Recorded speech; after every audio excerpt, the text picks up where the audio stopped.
کچھ نہیں تھا، تیرے رب نے تجھے بنایا ہے۔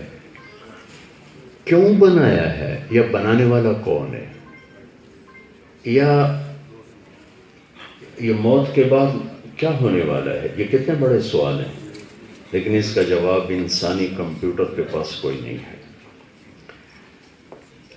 کہ میرا بنانے والا کون ہے؟ اسٹیفن ابھی نام لے رہے تھے ہمارے وزیر صاحب اسٹیفن کا، جب اس نے یہ ڈسکور کیا کہ 4 فورسز نہیں بلکہ ایک ہی فورس ہے جو کائنات کو چلا رہی ہے، جس پر اسے نوبل ملا، تو اس سے پوچھا گیا کیا یہ خدا ہے؟ کہ نہیں خدا نہیں ہے، چونکہ صرف عقل ساتھ دے رہی ہے اور آسمان کا علم ساتھ نہیں دے رہا، تو اتنا جاننے کے بعد بھی اپنے بنانے والے کو وہ معلوم نہیں کر سکا کہ وہ کون ہے۔ تو انسان اپنے ذاتی علم کے ساتھ بہت ہی جاہل ہے۔ شاید میری بات آپ کو اچھی نہ لگے، لیکن میں آپ کو اللہ کی سناتا ہوں۔ وَمَا أُوتِيتُم مِّنَ الْعِلْمِ إِلَّا قَلِيلًا۔ میرے بندے، ہم نے تمہیں علم ہی تھوڑا سا دیا۔ ہم کہتے ہیں یہ ڈاکٹر ہے، اس کا مطلب ہے کہ 200-400 آدمیوں سے زیادہ جانتا ہے۔ ہم کہتے ہیں بہت بڑا علامہ ہے، اس کا مطلب ہوتا ہے 200 400 500 1000 آدمیوں سے زیادہ جانتا ہے۔ اس کا مطلب یہ کبھی نہیں ہے کہ یہ سب کچھ جانتا ہے۔ اللہ کی قسم، ہماری جہالت ہمیشہ زیادہ رہے گی اور علم ہمیشہ بہت تھوڑا، چند ٹمٹماتی شمع ہیں جنہیں ہم اپنے ساتھ لگا کر اپنے آپ کو علامہ، ڈاکٹر، حضرت، عالم کا ٹائٹل دے دیتے ہیں، ورنہ اتنی بڑی کائنات ہے اور اس میں میرے پاس 60-70 سال کی زندگی ہے، میں اس میں کیا سیکھوں گا، کیا پڑھوں گا، کیا جانوں گا؟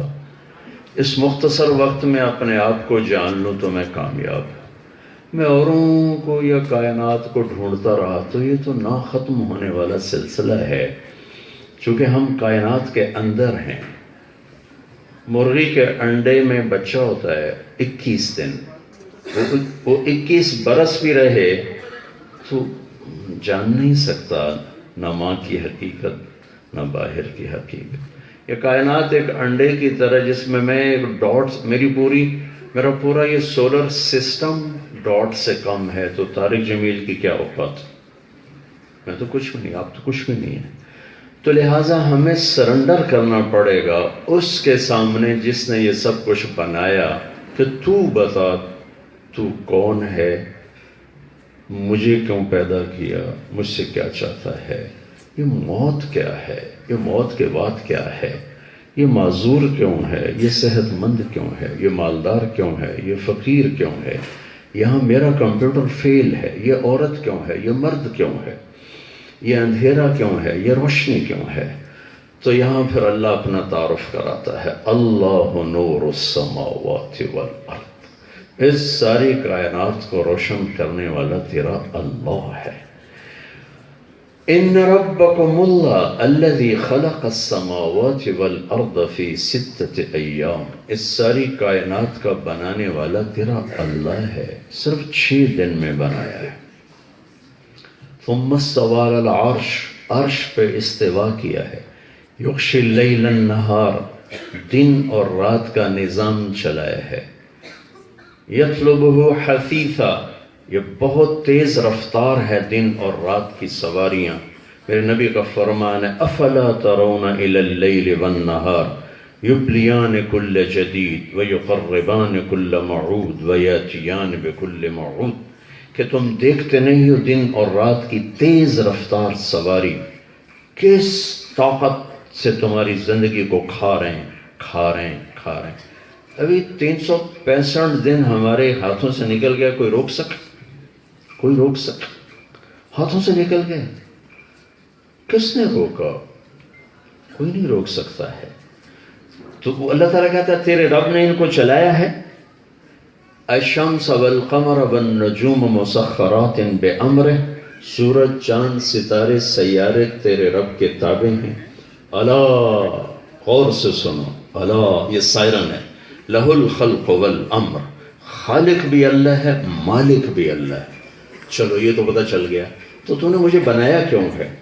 تو مجھے جواب دیتا ہے میں نے تمہیں اس لیے بنایا ہے وَمَا خَلَقْتُ الْجِنَّ وَالْإِنسَ إِلَّا لِيَعْبُدُونَ، میں نے تمہیں اس لیے بنایا ہے کہ مختصر زندگی میں تم میری مان کے چل، پھر ہمیشہ کی زندگی میں تیری مان دوں، تیری مان جاؤں گا. عبدی انت ترید وَأَنَا أُرِيد وَلَا يَكُونُ إِلَّا مَا أُرِيد.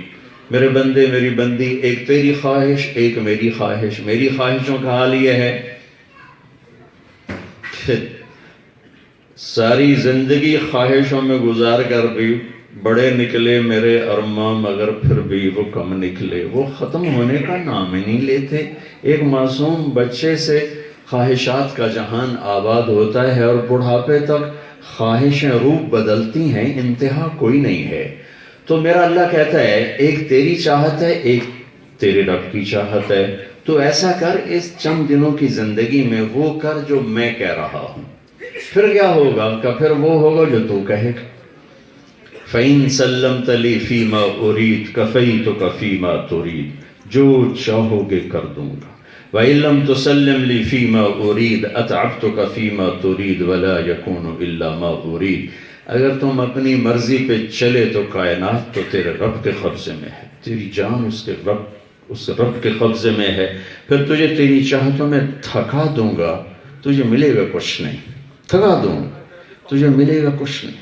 میری جنید سے پہلی ملاقات 97 میں، اس سے پہلے ایک عجب واقعہ ہوا. میں ایک جگہ بیٹھا ہوں، ٹی وی چل رہا ہے، تو ایک نوجوان خوبصورت ڈانس کر رہا ہے اور اس کے ساتھ 10-12 لڑکیاں ڈانس کر رہی ہیں. تو میری معاشرت اس کو برداشت نہیں کرتی ہے. میں غم میں چلا گیا.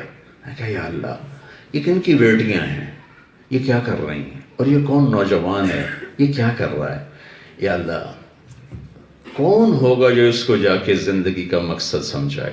یہ تو بہت ناممکن ہے. میرے اندر یہ خود ہی سوال اٹھا، یہ تو بہت ناممکن ہے، یہاں کون پہنچے گا. اس بات کو کوئی 3 مہینے گزرے ہوں گے کہ میں کراچی گیا. میں ایک جگہ موجود ہوں، ہمارا اجتماع ہے تبلیغ کا. ایک نوجوان میرے پاس آتا ہے، جی پاکستان کا ایک بڑا مشہور سنگر ہے، آپ سے ملاقات کرانی چاہتا ہوں. میں کہا لے. تو جب اس نے منہ چھپایا ہوا تھا، جب وہ میرے سامنے بیٹھا منہ سے کپڑا ہٹا تو میں ایسے ہو گیا. میں کہا یہ تو وہی ہے جو ناچ رہا تھا. تو میں نے پوچھا میرے دوست آپ کا نام کیا ہے؟ کہا جی میرا نام جنید جمشید. کیا کرتے ہو؟ مجھے اس نے بتا تو دیا تھا کہ میرا میوزک سے تعلق ہے. میں نے کہا تم گاتے ہو یا بجاتے ہو؟ کہ میں گاتا ہوں. دل دل پاکستان یہ نغمہ میں نے گایا ہے. اچھا. تو مجھے یاد نہیں میں نے اس سے کیا بات کی، لیکن میری بات کے دوران اس نے میری بات کاٹ کر کہنے لگا کہ آپ کی بات سن کر یوں لگ رہا ہے جیسے کسی نے میرے زخموں پہ مرہم رکھ دیا ہو اور آگ پہ پانی ڈال دیا ہو. مجھے اتنا اچھا لگ رہا ہے کہ بس آپ بولتے رہیں، میں سنتا رہوں. 20 سال ہو گئے، یاد نہیں کیا بات تھی، لیکن ایک بات آج تک یاد ہے اور شاید یاد ہی رہے ہمیشہ. اس نے مجھ سے سوال کیا کہ ایک آپ سے میرا سوال ہے کہ ایک پاکستانی نوجوان جس گلیمر کو خوابوں میں دیکھتا ہے میرے پاس فزیکلی موجود، میرے گرد زندگی ناچ رہی ہے، میری ہر خواہش پوری ہے، پھر یہاں اندھیرا کیوں ہے؟ یوں کہنے لگا یہاں اندھیرا کیوں ہے؟ یہ جگہ خالی ہے. مجھے لگتا ہے میں مسافر تو ہوں لیکن میری منزل کوئی نہیں. میں کشتی ہوں لیکن میرا ساحل کوئی نہیں. کیا وجہ ہے؟ کیا بات ہوئی پورا یاد نہیں، آخری بات اس کی بھی یاد ہے.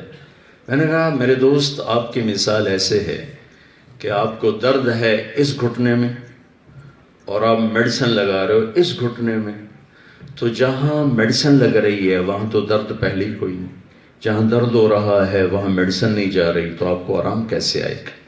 یہ جو اندھیرا ہے یہ آپ کے جسم میں نہیں روح میں ہے. روح تو نہیں جانتی کہ میوزک کیا ہے، ہوٹل کیا ہے، گلیمر کیا ہے، روشنیاں کیا ہے، دولت کیا ہے، روح کو کیا خبر ہے ان چیز؟ یہ تو جسم کے تقاضے ہیں۔ روح آسمان سے ہے اور اس کے دو ہی ڈیمانڈ ہیں، ایک اسے اللہ ملا دے، ایک اسے اللہ کا رسول ملا دے، پھر چاہے تخت پہ چڑھ یا تختے پہ چڑھ، تجھے سکھ ہی ہوگا، تجھے سکون ہی سکون ہوگا، کوئی تجھ سے تیری یہ دولت چھین نہیں سکتا۔ کہنے لگا پھر کیا کروں؟ میں نے کہا تم تبلیغ میں 3 دن کے لیے جایا کرو۔ کہا میں تو سٹیج پہ ناچتا ہوں، میں کیسے جاؤں؟ میں نے کہا یہ علاج بتا رہا ہوں، تم جاؤ، اللہ ایک دن لائے گا کہ انشاءاللہ ساری چیزیں واضح ہو جائیں گی۔ تو اس نے 3 دن کے لیے جانا شروع کر دیا۔ جو اللہ کے ساتھ سودا کرتا ہے، اللہ بہت سچا دینے والا ہے، اس کا ہر بول کھرا ہے۔ اس نے اللہ کے ساتھ پھر سودا کیا، اس نے عزت کو، دولت کو، شہرت کو ٹھوکر ماری۔ ایک واقعہ پہلے سنا تھا، یہ سارے میں اسی کے سنے ہوئے آپ کو سنا رہا ہوں۔ 20 سال میرا اس کے ساتھ سفر رہا۔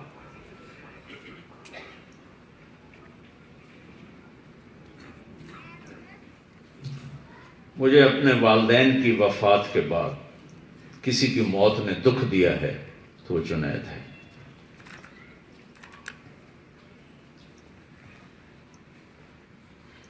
ویمبلے میں ہر سال ایک کانفرنس ہوتی ہے جس میں بر صغیر کے بڑے سٹارز کو بلایا جاتا ہے۔ اس میں جو سپر سٹار ہوتا ہے وہ وہاں کا چیف گیسٹ ہوتا ہے۔ اس کے لیے وہ ویمبلے ہال ہے، اس میں بہت بڑا اس کا سینٹر میں خیمہ لگتا ہے، باقی خیمے چھوٹے چھوٹے ہوتے ہیں چاروں طرف۔ پاکستان سے صرف 4 نوجوان بلائے گئے وائٹل سائنس کے، جنید اور اس کے 3 ساتھی۔ کہنے لگے میں جب انٹر ہوا تو میں نے چیف گیسٹ کا جب دیکھا خیمہ تو امیتابھ بچن کا تھا، تو اس کا نام ایسے بلبس کے ساتھ سپارک کر رہا تھا۔ تو ہم اس سے ملنے گئے تو وہاں بیٹھے بیٹھے مجھے خیال ہے کہ جنید کبھی تو بھی یہاں کا سپر سٹار ہو سکتا ہے؟ تو میں نے خود ہی کہا کہ نہیں تیری اتنی اوقات نہیں۔ 97 میں ملاقات ہوئی۔ سن 2000 کا جو فنکشن تھا اس میں یہ کہتا ہے جب میں گیا ہوں تو اس میلے کا چیف گیسٹ جنید جمشید تھا، اور میرے نام کا بہت بڑا وہ اسی طرح بلب جل رہے تھے۔ مجھے اندر بٹھایا، جب میں بیٹھ گیا تو میں نے اپنے آپ سے سوال کیا جنید جس سکون کو ڈھونڈتے تھے وہ مل گیا؟ تو اندر سے آواز آئی کہ عزت تو ملی ہے، سکون نہیں ملا۔ کیا میرے اپنے اندر کی آواز تھی؟ ہر فنکار پہ ایک وقت آتا ہے کہ وہ سسک کے مر رہا ہوتا ہے۔ 99.9 ہمارے شو بیس کے لوگ اس طرح دنیا سے گئے ہیں کہ مٹی ڈالنے والا بھی مشکل سے کوئی ملا اور جنازہ پڑھنے والا بھی کوئی مشکل سے ملا۔ ہر فنکار پہ زوال ہے، چونکہ دنیا نام ہی زوال ہے۔ یہاں جوانی کے پیچھے بڑھاپا ہے، صحت کے پیچھے بیماری ہے، عروج کے پیچھے زوال ہے، امتحان کا جہان۔ ابھی اسے زوال نہیں تھا، سن 2000 میں وہ پیک پر ہے، اور 2001 ستمبر اس نے بستر اٹھایا اور 4 مہینے کے لیے تبلیغ میں چلا گیا، اور اس نے دنیا کی عزت کو ٹھوکر ماری، دولت کو ٹھوکر ماری، شہرت کو ٹھوکر ماری۔ اکتوبر میں مجھے اس کا فون آیا بالا کوٹ سے، کہنے لگا مولانا میں بالا کوٹ کی ایک پرانی مسجد میں ہوں، جماعت باہر ٹوٹا ہوا فرش ہے، اس پر ایک پھٹی ہوئی چٹائی ہے، اس پر میں لیٹا ہوا ہوں، اور جو سکون میں میوزک میں 5 سٹار ہوٹلز میں ڈھونڈتا تھا وہ مجھے اس پھٹی ہوئی چٹائی پہ مل چکا ہے۔ مجھے یوں لگتا ہے میں ہوا میں اڑ جاؤں گا، ہوا میں اڑ جاؤں گا۔ اللہ کا سائرن، اللہ قرآن میں عربی میں سائرن کی طرح کہ سب توجہ کرو، اللہ ایک سائرن کی طرح اللہ. تو اللہ کے بعد اللہ کہتا ہے اللہ سنو سارے غور سے، بذکر اللہ تطمئن القلوب. اس دل کو سکھ دینا چاہتے ہو تو اللہ کی یاد کے سوا کچھ نہیں، نہ ساغر نہ مینا، نہ رنگ نہ بو نہ روشنی، نہ شہرت نہ عزت نہ دولت نہ بلندی نہ پستی. یہ دل کچھ نہیں جانتا، یہ صرف اللہ کو جانتا ہے. اسے اللہ دے دو پھر موج کرو، پھر تخت پر بھی مسکراؤ اور تختے پر بھی مسکراؤ. تو کہا مولانا مجھے اللہ نے وہ سکھ دے دیا، مجھے وہ سکون اللہ نے دے دیا. 4 مہینے لگے، امتحان آ گیا. آپ بھی تو امتحان لے کر ہی پاس کرتے ہیں، بغیر امتحان کے تو نہیں. امتحان آ گیا، میوزک کے سوا جانتا کچھ نہیں. تو مجھے فون آیا کہ مولانا آج میرے گھر میں 100 روپیہ نہیں کہ ماں کی دوا لے سکوں، یا بجلی کا بل دے سکوں، یا پانی جو سب سے تھوڑا بل ہوتا ہے وہ بل دے سکوں. کچھ نہیں میرے پاس، سب ختم. میں نے کہا انشاءاللہ صبح ہونے والی ہے، ڈرو نہیں، یہ پیپر ہو رہا ہے، جلدی رزلٹ آئے گا، دینے والا بڑا سخی ہے. گھر بک گیا کہ میرا گھر بک رہا. میں کہا بیچ دو، میوزک کی کمائی ہے، اللہ اس سے اچھا دیکھ. گھر بک گیا. پھر اللہ نے اس کا ہاتھ پکڑا. 1 سال کے جھٹکے آئے، صرف 1 سال. پھر مجھ سے کہا کہ مولانا مجھے اللہ نے حلال میں اتنا رزق دیا ہے کہ میں نے کبھی میوزک میں سوچا بھی نہیں تھا. اللہ کے ساتھ سودا کیا. کہتا تھا مولانا میں ایسے مرنا چاہتا ہوں کہ اللہ مجھ سے راضی ہو جائے، میں ایسے مرنا چاہتا ہوں. پہلے کمی یہ دعا مانگتا تھا، جب سے وہ گیا تو میں نے بھی بڑے زور شور سے روزانہ یہ دعا مانگنا شروع کیا کہ یا اللہ جب دنیا سے جائیں تو ہم سے راضی ہو، ایسی موت نہ دینا کہ تو ہم سے ناراض ہو، تیرے سامنے کھڑے ہونے کے قابل ہی نہ ہو، ایسی موت نہ دینا.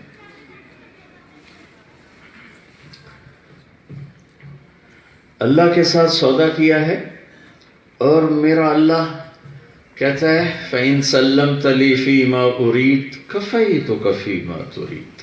اس پر یہ میں نے اس کو جوڑ دیا اس حدیث کے ساتھ کہ تو وہ کر جو میں کہہ رہا ہوں، پھر جو تو کہے گا میں وہ کر دوں، پھر وہ ہو یا تو چاہے گا. جانے سے چترال ہمارا کٹھا پروگرام تھا، میرا سہیل جنید تینوں ہم نے کٹھے چترال جماعت چل رہی تھی، جانے کا پروگرام تھا. میں اپنی مصروفیت کی وجہ سے رہ گیا. چترال سے 2-3 دفعہ بات ہوئی، چلنے سے پہلے بات ہوئی، اور پھر اگلی بات ہوئی کہ وہ تو اللہ کے پاس چلے گئے. جانا تو سب نے ہے، اتنا ہی ٹائم تھا. اگر یہ میوزک نہ ہوتا تو آج کسی کو پتہ ہی نہ ہوتا کہ جنید کون تھا اور کہاں مرا، کیسے مرا. جب اللہ کے ساتھ سودا کیا تو اللہ نے اس سے کروڑوں گنا عزت کو بڑھا کے، محبت کو بڑھا کے. چھوٹے چھوٹے بچے رو رہے ہیں، ارے بھائی تم تو جانتے نہیں، تم چھوٹے چھوٹے میرے پاس آتے ہیں، جنید کا بڑا سو ہے، چھوٹے چھوٹے بچے. یہ وہ محبت ہے جو اللہ کے ساتھ سودا کرتا ہے، اللہ اس کے دل میں ڈالتا. میں اس کا جنازہ پڑھایا، میں نے جنازے پر بیان کیا. 32 ایکڑ کا پلاٹ تھا میرے عزیزو، اور اس میں پاؤں رکھنے کی جگہ نہیں تھی. یہ وزیر صاحب بیٹھے ہیں، بڑے بڑے بادشاہوں کے جنازے اٹھے، وزیروں کے جنازے اٹھے. ہمارے علاقے کا بہت بڑا آدمی، سارے بیٹے، وزیر، سینیٹر، MNAs. اس کا انتقال ہوا. انہوں نے خانوال اسٹیڈیم، خانوال کے پاس میرا گاؤں ہے، وہاں انہوں نے اس کا جنازہ رکھا. سارے اسٹیڈیم میں چوکنگ کی، صفیں بنائیں. وہ شہنشاہ جو اوپر ہے فیصلہ وہ کرتا ہے. ایک صف بھی نمازی نہیں تھے جنازہ پڑھنے والے، ایک صف.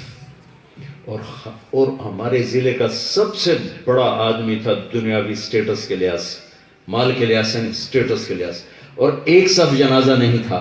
تو انہوں نے شرمندگی میں ایک صف کو توڑ کے 2 صفیں بنائیں کہ چلو کوئی بھرم نہ رہ جائے. اور جنید کے جنازے میں آنکھوں سے دیکھ رہا ہوں، 32 ایکڑ کا پلاٹ ہے اور پاؤں رکھنے کی جگہ نہیں جب صفیں بنی.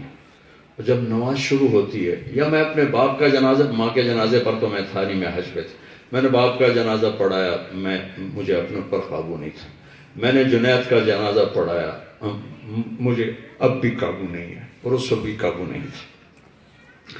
تو جب جنازہ شروع ہوتا ہے تو خاموشی چھا جاتی ہے. آپ مستورات کو تو تجربہ نہیں، لیکن ہم مرد شریک ہوتے رہے. جب اللہ اکبر ہوتی ہے تو سناٹا چھا جاتا ہے.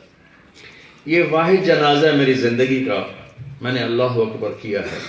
تو جیسے میرے بیان میں لوگوں کے رونے کی آوازیں تھیں، ایسے ہی جنازے میں چیخ و پکار تھی اور رونے کی آوازیں تھیں. اور یہاں ایئر فورس نے اس کو پروٹوکول دیا، گارڈ آف آنر دیا ہے. C-130 پہ اس کی میت کو کراچی شفٹ کیا. وہاں رینجر نے اس کو گارڈ آف آنر دیا. وہ تو ایک عام سویلین تھا، فوج کیوں دے گی؟ فوج تو کتنے جرنیل جوتیاں چٹکاتے پھرتے ہیں، ریٹائر کوئی پوچھتا ہی کوئی نہیں. اس نے اللہ کے ساتھ سودا کیا تھا، اپنے اللہ کے ساتھ سودا کیا. اللہ کے لیے اپنی دنیاوی وجاہت، عزت، شہرت کو ٹھوکر ماری. میں تمہیں اصلی دوں گا، یہ تو کچھ بھی نہیں. تو میرے عزیزو، نوجوان بھی ہو، ادھیڑ عمر بھی ہو، بڑی عمر بھی ہو، مرنے سے پہلے اللہ سے سودا کر لیں. یہ امتحان کی جگہ ہے. آپ عورت ہیں، آپ کا بطور عورت امتحان ہے. ہم مرد ہیں، بطور مرد ہمارا امتحان ہے. یہ معذور بچہ ہے، اس کے ماں باپ کا امتحان ہے، اس کا امتحان. ہم صحت مند ہیں، ہمارا صحت میں امتحان ہے. پھر ایک دن اللہ لانے والا ہے جس دن اللہ کھرے اور کھوٹے کو الگ کرے گا. وَامْتَازُوا الْيَوْمَ أَيُّهَا الْمُجْرِمُونَ. یہ امتحان کی جگہ ہے. آپ اندازہ فرمائیں، اللہ کو سب سے محبوب اپنے حبیب ہیں اور ان کی اولاد ہے. اللہ نے حسین جیسے ہستی کا سر کٹوا کے نیزے پہ چڑھا دیا اور یزید جیسا جانور تخت پہ بیٹھا ہوا. تو یہاں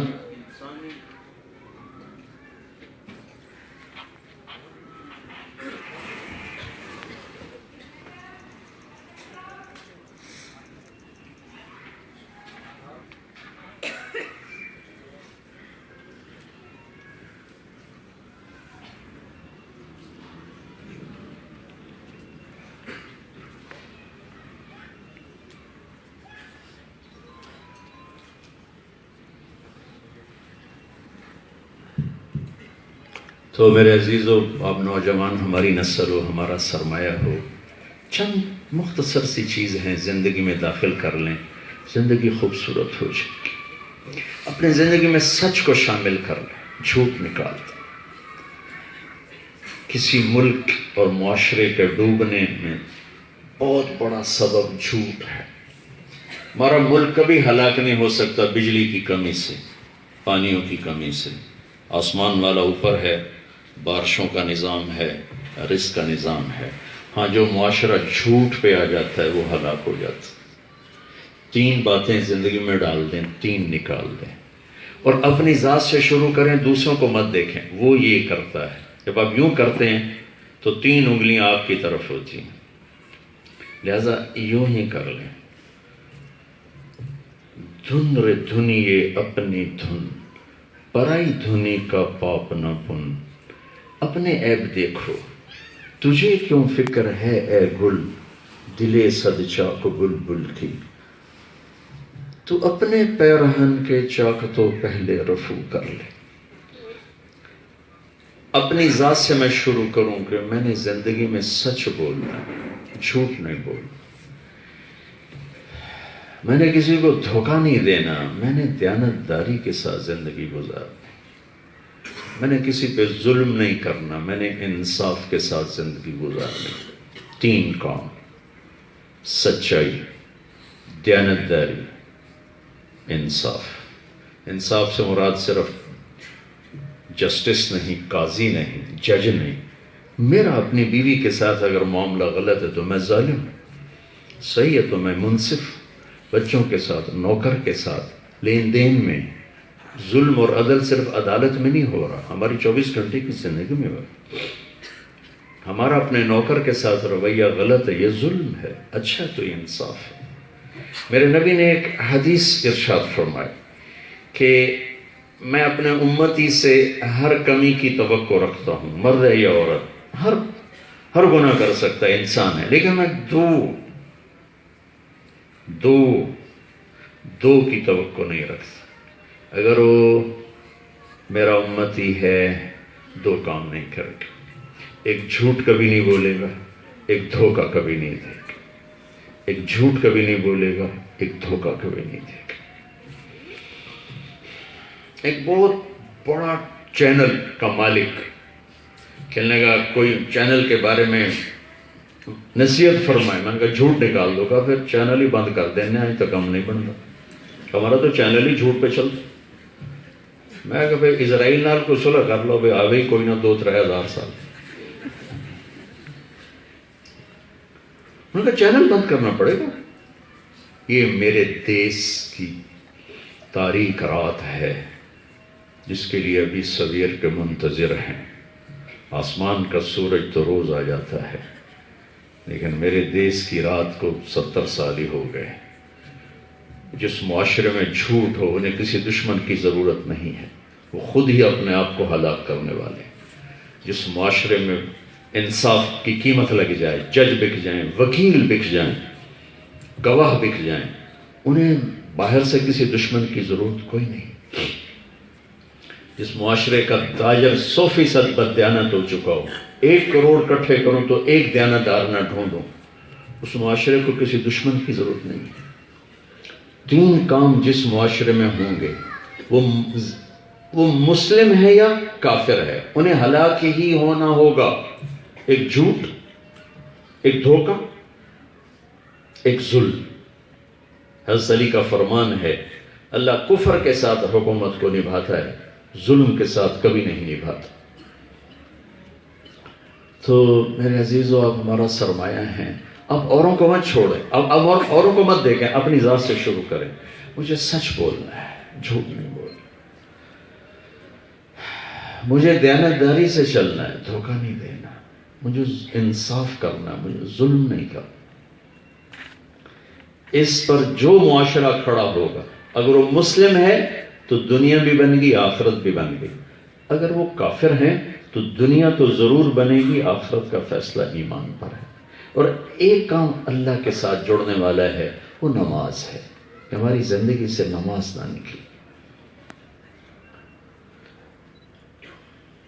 جنید جب تھوڑا تھوڑا مرسل لگ گیا تو یہاں اسلام آباد اس کے ہوتے تھے پروگرام, تو ہم بھی پہنچ جاتے تھے.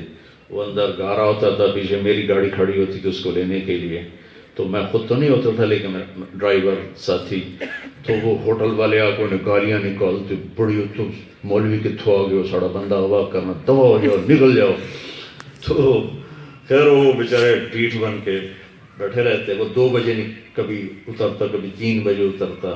ہم اس کو فوراً لے کر وہاں میرے پاس لے آتے. پھر ہم تو مسجد میں ہوتے تھے, لیکن اس کے لیے ہم اچھا انتظام کرتے, اس کو گرم گرم کھانا کھلاتے. تو یہاں سے اس کو نماز کی عادت پڑی. پھر آتا کہ چلو میں نماز ہی پڑھ لوں. آتا گیا تو وہ کوئی نہ کوئی سجدہ دینا شروع ہو گیا. پنڈی میں پروگرام ہے, وہاں پہنچ جاتے. بھوربند میں, ملتان تو میرا ضلع ہے, ملتان سے مری تک تو جہاں وہ ہوتا تھا وہاں پہنچتے پہنچتے اللہ نے اس کو نمازی بنا دی. پہلے اس کی نماز شروع, پھر 3 دن شروع, پھر لائف بدل گئی. تو نماز ایک ایسا فریضہ ہے جس میں روزہ اللہ کہتا ہے بیمار ہو تو بعد میں رکھ لینا, مسافر ہو تو بعد میں رکھ لینا, زکوٰۃ آج فرض ہوئی ہے سال بعد دے لو, حج آج فرض ہوا ہے اگلے سال کر لو. ایک نماز میں اللہ کہتا نہیں, نماز نہیں, یہ تو اپنے ٹائم پہ پڑھو. اس لیے میرے نبی جب دنیا سے جا رہے تھے تو 2 باتیں فرما, الصلاۃ وما ملکت ایمانکم, میری امت ایک نماز نہ چھوڑنا, ایک نوکروں کے ساتھ اچھا سلوک کرنا. اور آخری بات کہتا ہوں, ہم اللہ کے بھی پیارے بن جائیں اور لوگوں کو بھی اچھے لگیں, ایک کام کریں. اس کو ایک حدیث کے ساتھ میں ہر بیان میں دہراتا ہوں. میرے نبی نے فرمایا, معاذ تمہیں سارے دین کا خلاصہ بتاؤں. سارے دین کا خلاصہ. ان کا جی ما ہوا کیا ہے؟ تو آپ نے ایسے کیا, فزیکلی کر کے دکھایا. پھر فرمایا معاذ اپنی زبان پہ قابو رکھو, کف ھذا, اپنی زبان پہ قابو رکھو. وہ کہنے لگے یا رسول اللہ ان آخذ بما نقول, کیا زبان کا بول بھی پوچھا جائے گا؟ تو تیرا بھلا ہو, سب سے زیادہ جہنم میں دھکا دینے والی زبان ہوگی. تو آپ سب سے کہتا ہوں, جو عورت جو مرد یہ چاہتا ہے کہ میرے گھر میں سکون ہو, اس پر قابو پا. اس کو میٹھا شہد لگا دیں, میٹھا بول اس کو دے. اس پر آپ بادشاہوں کے دل خرید لیں، غریبوں کے دل خرید. میرے رب کی قسم، نہ شکل چلتی ہے نہ پیسہ چلتا ہے، صرف اخلاق چلتے. شکلیں بھی ڈھل جاتی ہیں، پیسہ تو کبھی کسی کو خوشیاں نہیں دے سکا. صرف اچھے اخلاق اور زبان کا میٹھا بول، یہ ایسی دولت ہے جس سے آپ بیوی کا دل خرید سکتے ہیں، بیوی خامند کا دل خرید سکتی ہے، ماں باپ اپنی اولاد کے دل خرید سکتے ہیں، اولاد اپنے ماں باپ کا دل خرید سکتے ہیں. ماں باپ، میں معذرت سے کہتا ہوں، آج کی اولاد کی نافرمانی کا بہت بڑا سبب خود ماں باپ ہیں کہ وہ ان کے سمجھانے کا انداز ٹانٹنگ اور طنز ہوتا ہے. طنز یہ سینے میں وہ چھید ڈالتا ہے کہ جس کو بند ہی نہیں کیا جا سکتا. ایک بچے سے میں نے پوچھا، بیٹا آپ کی ماں تو بہت نیک ہیں، تہجد گزار ہیں، نمازی ہیں، ہر وقت تسبیحات میں، پھر آپ اپنی ماں سے پرے پرے کیوں رہتے ہو؟ کہا جی تانے بہت دیتی.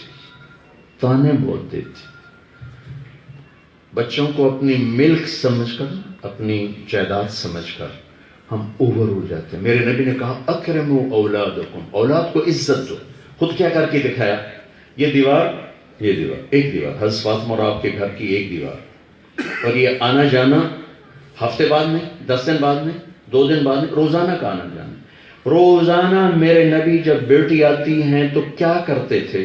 آپ زمین پہ بیٹھے ہیں یا آپ چارپائی پر بیٹھے ہیں، ادھر حضرت فاطمہ انٹر ہوتی تو آپ کھڑے ہو جاتے.